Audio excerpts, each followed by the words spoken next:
My biggest fear on a cruise is being left behind because that would happen to me. This is actually my first time on a cruise, and I'm on a cruise with work, which is super generous. It's not my first choice of travel, so here's how I'm living my best life. A cruise is like a ferry with a casino, a bar, a pool, and a buffet, and it can be loud and a lot. I was worried I would be claustrophobic on a cruise, and I was. This hallway reminds me a little too much of the Titanic.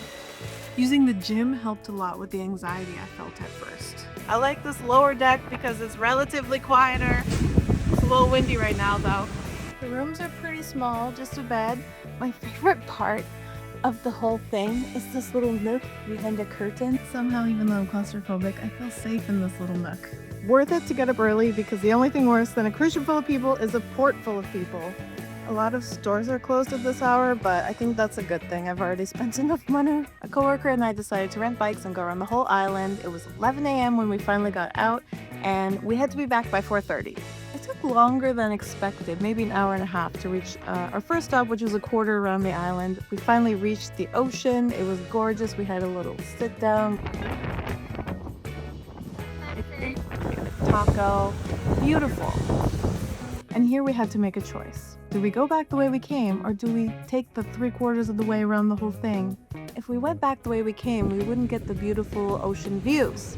So we did that. I'm finding this really hard. I thought it was the heat. She's a nurse, and she kept asking me about my heart. Frankly, my bike sucks. I bike with my parents, and I'm like, oh, look at you all sweaty. And I've never been this sweaty, and I don't know what it's like.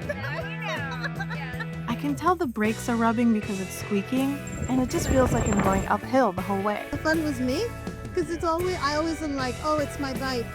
And usually it's not the bike. But now this time it was my bike. Yeah. If it felt like I was going uphill the whole way, it was like I was, so I decided it was margarita time at that point. Even though being left behind was my biggest fear, I was fine.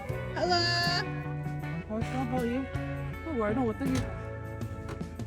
A driver's license was sitting in some sketchy store as collateral, so we had to get there before getting to the ferry.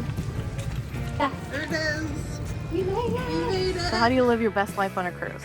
For me, it's vacationing the way you normally would. Have a little adventure, get lost, almost miss a boat.